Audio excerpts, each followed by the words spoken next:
So we're at the Stradey Park Hostel and Spa, and we're here with Roger Phillips. Now, Roger, you've been here since day dot, so I suppose the best thing to do is hand it over to you. Let the people know what's been going on, where we are today. Okay, so the protest, we first started on the 30th of May.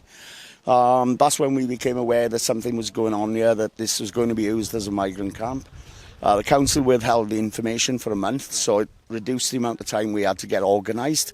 So in the early days, we sat down outside here on the pavement, holding little placards, getting plenty of support from passing motorists. So obviously we built up the awareness. That was the important job, And then slowly that gathered momentum and things increased gradually.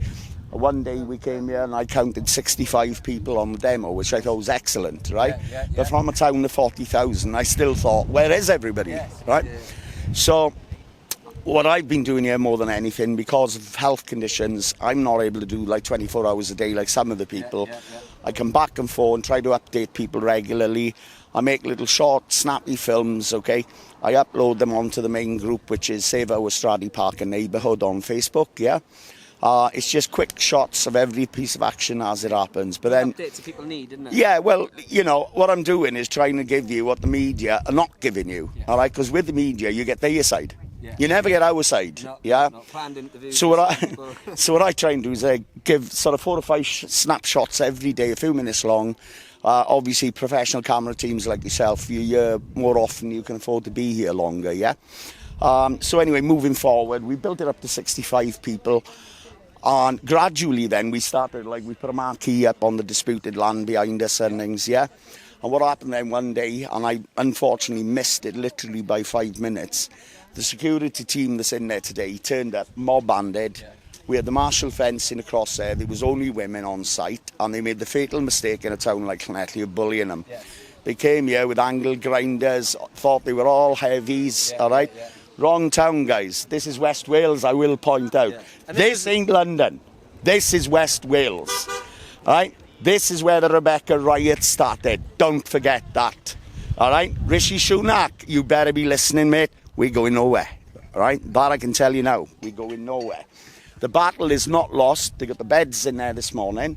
But don't forget the history of this area, the railway riots, the Rebecca riots, and the spirit of the Welsh people, right? There's more ways to skin a cat, right? And we will skin this cat before you get these people in here. That I can guarantee you. You got a lot of things in planning, and you're going in for a few surprises before this is over. What I will say is anybody who's watching this film, make the effort, come down, meet the people that are here. You're going to make new friends. You're going to get a fantastic welcome. There's tea, there's coffee, there's people back and forth all day with home-baked products like Welsh cakes and cheesecakes, you name it. Come down here, put the weight on that I've put on, right? You know, it's more often than not, it's all a laugh and a giggle. We get the odd bit of conflict when the left wing turn up, but you'll never see conflict from our side. As I said, we have now counted this as an official picket line. Any local company wanting to provide goods, products, services into the hotel, you will be boycotted forever by the Welsh people. Don't take the Judas piece of silver, because if you do, we will never forgive you. All right, that's it. That's the end of the message, guys. Happy? Yeah, very good. The only thing I want to add, I think the only thing... There we are, as you can hear what the people feel about that, and I think everything you're saying is very true and passionate, and it's what is missed from the mainstream. It's not pushed out. What I would say, you said you counted 65. I think one of the days we were here, there was close to 1,000 people lying in the streets, all up and down. I made a film which has got about 500,000 views online of everybody lined up down here singing the Welsh anthem that night, which was superb, right? But the biggest mistake they did was try to bully the women. Right. From the hours of the morning, wasn't it? Yeah, earlier. No. That was about tea time. They turned up and did the gates. But by bullying the local women, then you brought the support out, right?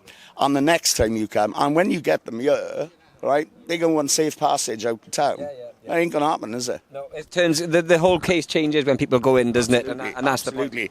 What you've seen to date is small scale. From here on in, these protests will grow, okay? And the minute they arrive, you can expect thousands of people here. The cost of policing this is going to run into millions and millions of pounds, right? It's not going to be financially viable because we're never going away. That's it. We are never going away. What I'll say to everybody is the Saturday mornings is the best fun I've had since the banana splits were on telly, so get down here. Rog, thank you very much. Cheers, mate. Appreciate that.